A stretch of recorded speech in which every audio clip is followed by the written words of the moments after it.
je vais adresser un message concernant le désordre dans la maison de l'Éternel. Du voisin, le désordre dans l'église. C'est le thème du message. Le désordre dans l'église. Alors, du désordre. Pourquoi le désordre? Ah, ma page de définition, simple. C'est juste quand le peuple commence à aller à l'encontre des principes de Dieu. Ou encore, c'est une semence, parfois sémée par le diable, dans le cœur du peuple, afin de les disperser, afin de les égarer. Voilà pourquoi une vie doit être fondée sur Christ. Une église doit être fondée sur Christ. C'est cette église-là qui va résister au test du temps.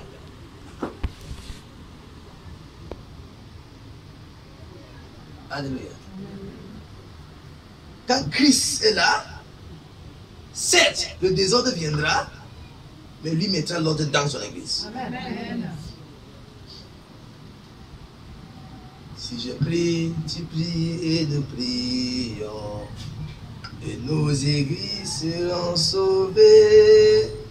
Si je prie, tu pries et nous prions, et nos églises seront sauvées. Alléluia. Amen. Voilà pourquoi prions pour nos églises. Et évitons d'être dans les groupes où il y a toujours contradiction. Une personne qui est toujours contradiée les messages prêchés ou encore les règles de l'église.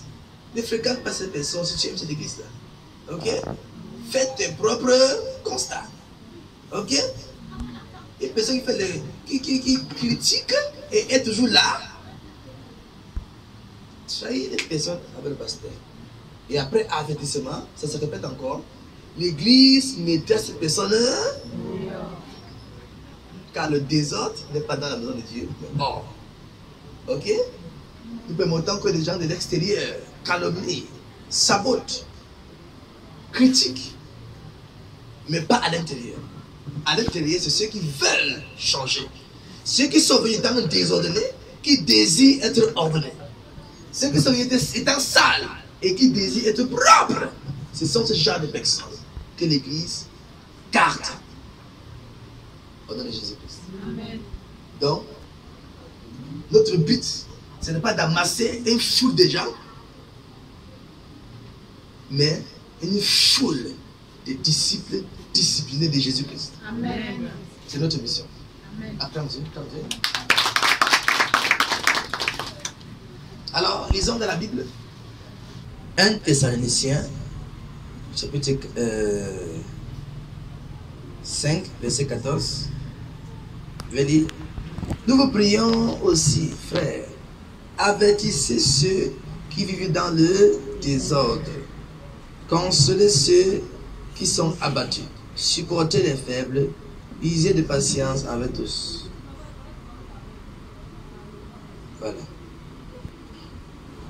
Alors, 2 Thessaloniciens, chapitre 36. Je vais dire,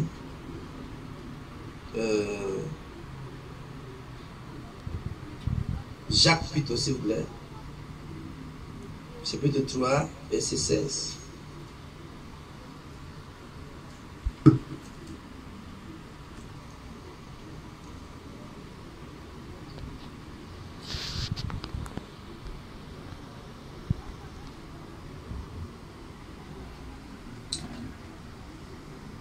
Commençons à partir du verset 15 jusqu'au verset 16. Pourquoi pas verset 17 ou même verset 18, selon comme la lecture devient sucrée.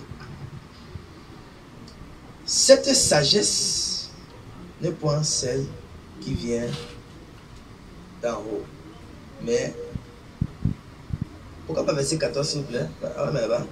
Mais si vous avez dans vos cœurs un zèle amer et un esprit de dispute, ne vous glorifiez pas et ne mentez pas contre la vérité. Cette sagesse n'est pas celle qui vient d'en haut, mais elle est terrestre, charnelle, diabolique.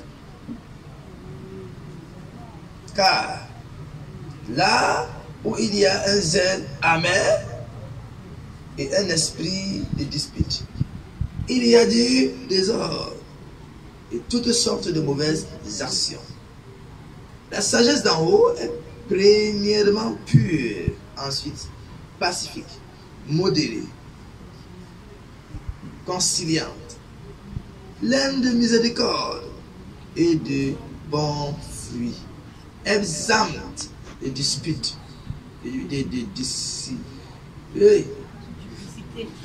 exemple de difficilité. Alléluia. C'est la vieillesse. D'hypocrisie. Le fruit de la jalousie est semé dans la paix à ceux qui recherchent. Oui. Amen. Ok. Là, qu'est-ce que je vais dire? Je vais le faire comprendre. Par rapport au désordre, c'est un fléau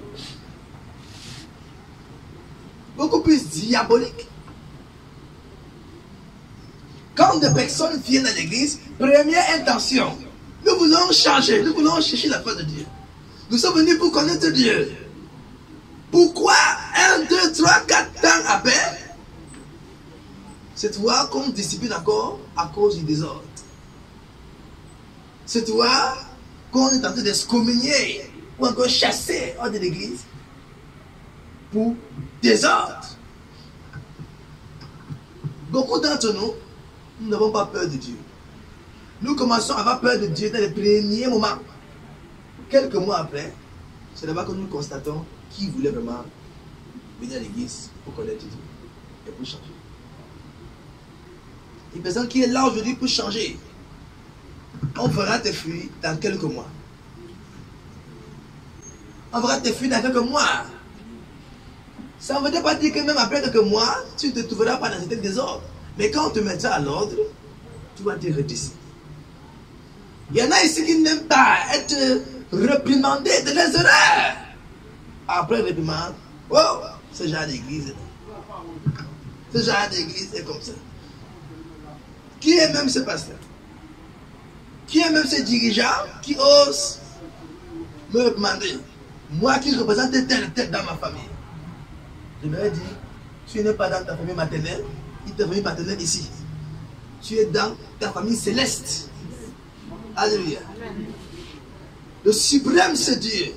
Il a placé devant vous des personnes qui travaillent en accord avec lui pour maintenir l'ordre dans l'œuvre de Dieu. Et quand nous donnons des recommandations, beaucoup ne respectent pas. Beaucoup sont en train de faire pour eux. Pour nous, c'est pour nous. Et pour eux, c'est pour eux. Mais nous sommes dans la même église. Je m'aurais dit, chaque église, tu vas constater qu'il n'y aura jamais le même fonctionnement. Mais l'autre fonctionnement, si c'est l'église de Dieu, ne contredit pas le fonctionnement de l'autre. Mais c'est juste diverses manières. Mais toujours le même Dieu. Alléluia. Je parle de toute église qui crée Jésus-Christ, qui reconnaît Jésus comme Seigneur et Sauveur, comme Dieu, qui reconnaît que Jésus reviendra bientôt. Toute église qui croit au Saint-Esprit et qui accepte que les miracles sont de Dieu.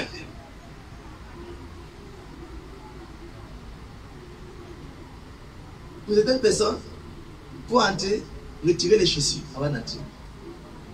Ce n'est pas mauvais. C'est ce qu'ils ont reçu de Dieu. Pour d'autres, quand tu viens, il faut d'abord passer, laver tes pieds. Ok, si c'est ce que Dieu nous a dit, c'est toujours bon.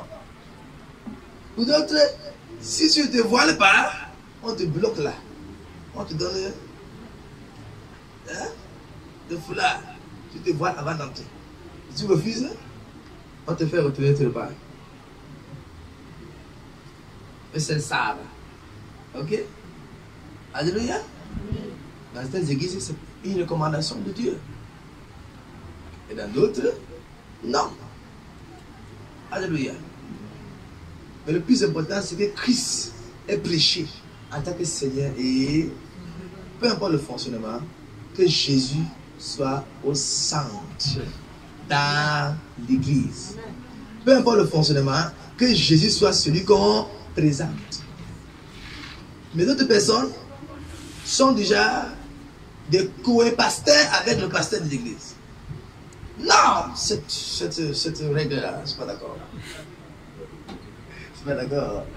Tant qu'on ne change pas, je marcherai et je vais voir tous les membres de l'église, je vais les parler contre cette idée-là. On ira voir le pasteur.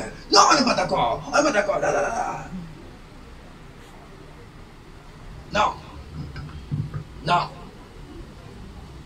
Arrêtons de faire des clans, des groupes dans l'église juste pour parler sur ce qui va et ce qui ne va pas dans l'église. Les différents groupes qui sont censés parler de ce qui va ou ce qui ne va pas dans l'église sont désignés par le pasteur. Tout constat que tu fais, rapproche-toi avec un responsable de l'église, tel que évangéliste, dirigeant, secrétaire, et rapproche-toi. Pourquoi telle chose? Et si le dirigeant ne connaît pas la réponse exactement, pourquoi telle chose est faite dans l'église, ce dernier se rapprochera donc vers le Père. Voilà. Telle personne a exposé un constat, voilà ce qui se passe, et il n'y a pas vraiment qu'est-ce que je vais dire. Et le visionnaire dira, tu diras ainsi et ainsi. Alléluia. Vous n'allez pas dans les églises pour faire des bras de fer avec les hommes de Dieu. Ok? Là où le fonctionnement te plaît, reste là-bas.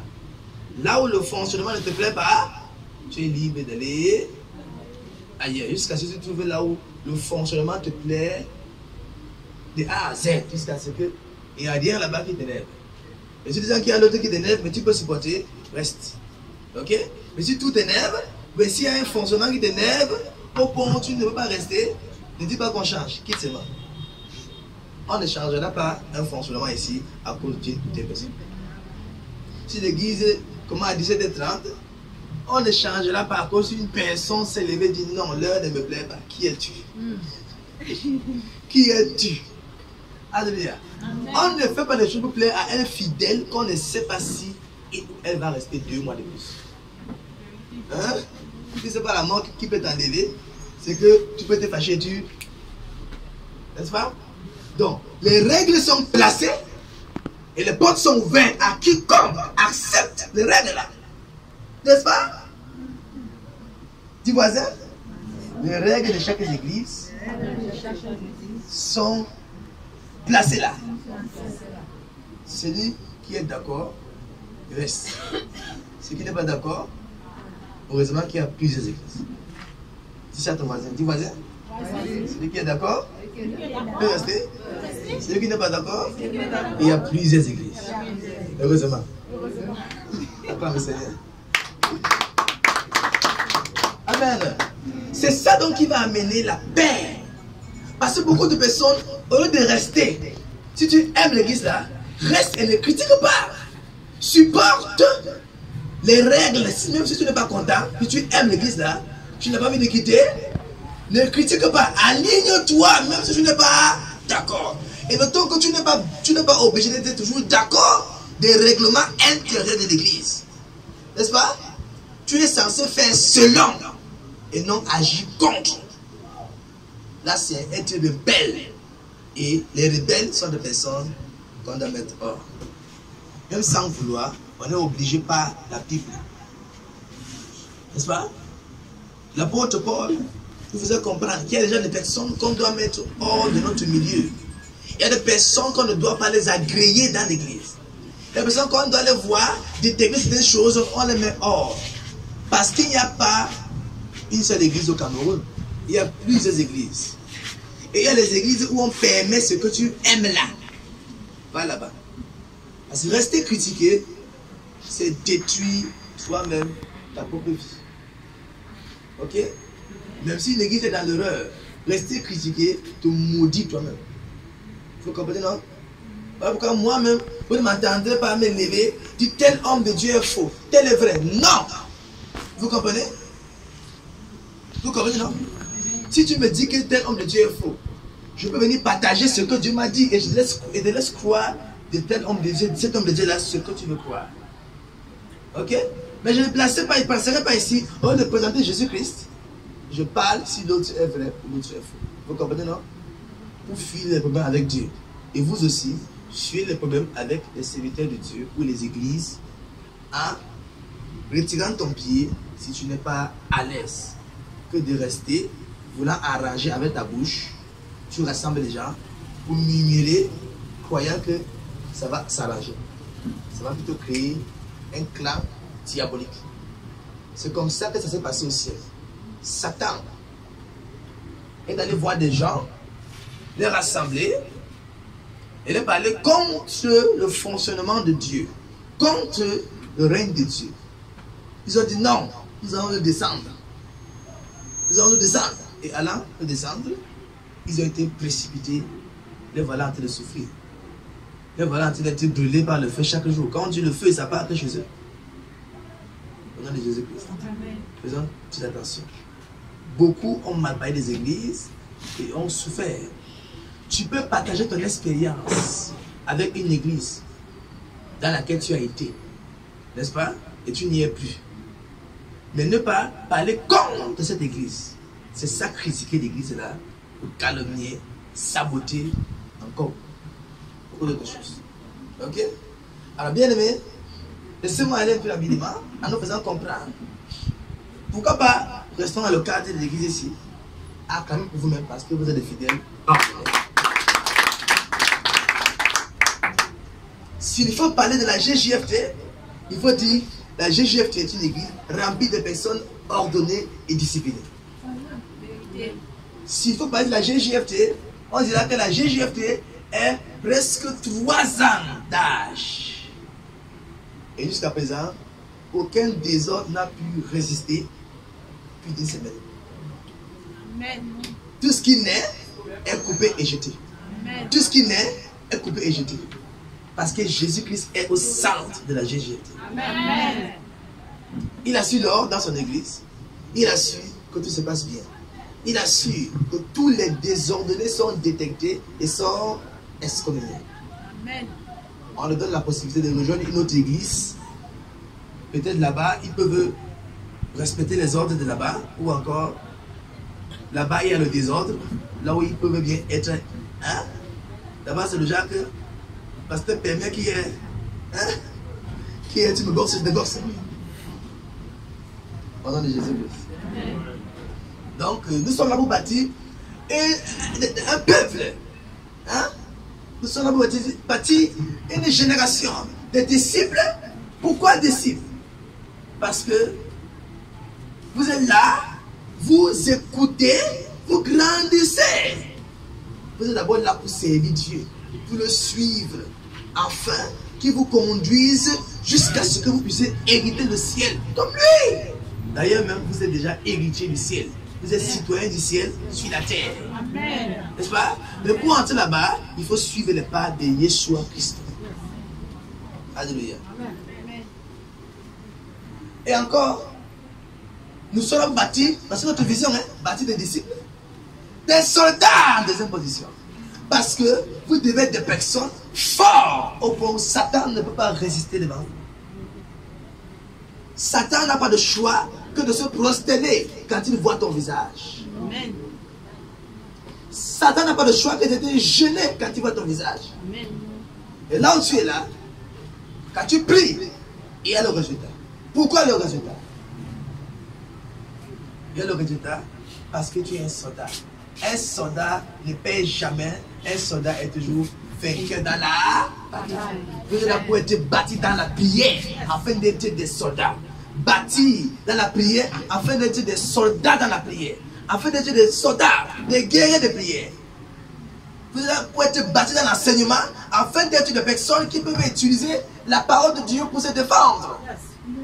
Devant Satan, devant les situations qui viennent de toi, tous les problèmes de la vie qui viennent t'oppresser, qui veut te mettre dans ta coque là. Non, tu dis non, je ne suis pas un esclave, je ne serai pas englouti par mon problème. Jésus-Christ a tout payé.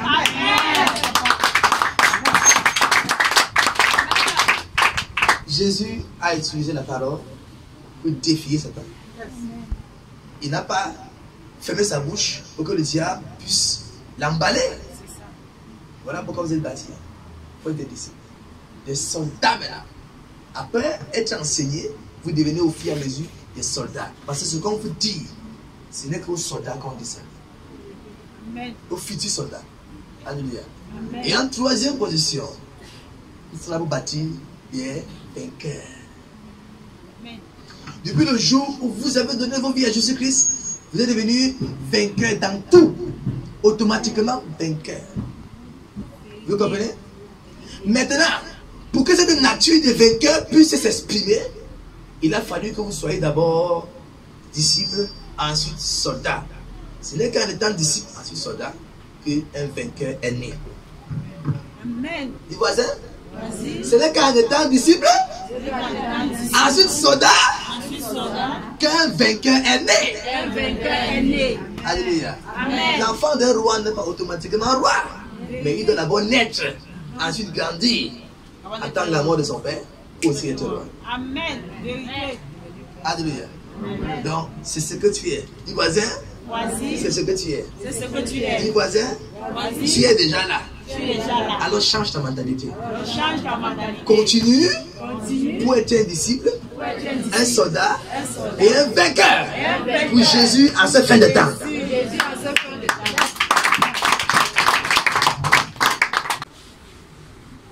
Du voisin, Dieu n'est pas l'auteur du désordre, mais c'est le diable. Et c'est la chair aussi. Dieu ne sème pas le désordre. Oui, Dieu aime la paix et l'ordre. Là où il y a Dieu, il va toujours semer la paix. Mais le cœur méchant de l'homme a toujours tendance à créer le désordre. À cause de ta colère, peut-être ta jalousie, peut-être. Quelle est la nature de cœur de certains de vous? Travailler de peur, qu'à la longue, ça soit un problème pour l'église. Le diable aussi est là pour cogner les têtes de deux personnes. Voilà pourquoi, comprenez-vous, apprends à comprendre ton prochain. Apprends à ne pas considérer toutes les paroles que ton prochain a dit. En considérant, tu développes dans ton cœur une petite haine qui sera ensuite mûrie par le diable au fil du temps. Cela deviendra un grand problème dans le futur. Alléluia. Et ça ne deviendra plus un problème de deux personnes, mais un problème de groupe. Déjà, tel groupe contre tel groupe. Même quand les dirigeants pourront mettre la bouche dedans, l'autre clan pourra dire non. Les dirigeants sont en train de supporter le groupe ennemi qui est en église. C'est comme ça que le diable est. C'est comme ça que le diable sème beaucoup de choses dans les églises de nos jours. Mais il est un menteur. Dieu bâtit son église et les portes des séjours de mort ne prévaudront pas contre elle. Ce qui veut dire, il veille. Il veille. Il veille. Il veille. Et toi aussi, aime, désire, poursuis et prie pour l'ordre dans ta vie et dans ton église. Du voisin, aime, poursuis, cherche, désire et prie pour l'ordre dans ta vie et dans ton église. Au nom de Jésus-Christ. Ce message bénit ton cœur au nom du Père, du Fils et du Saint-Esprit. Amen.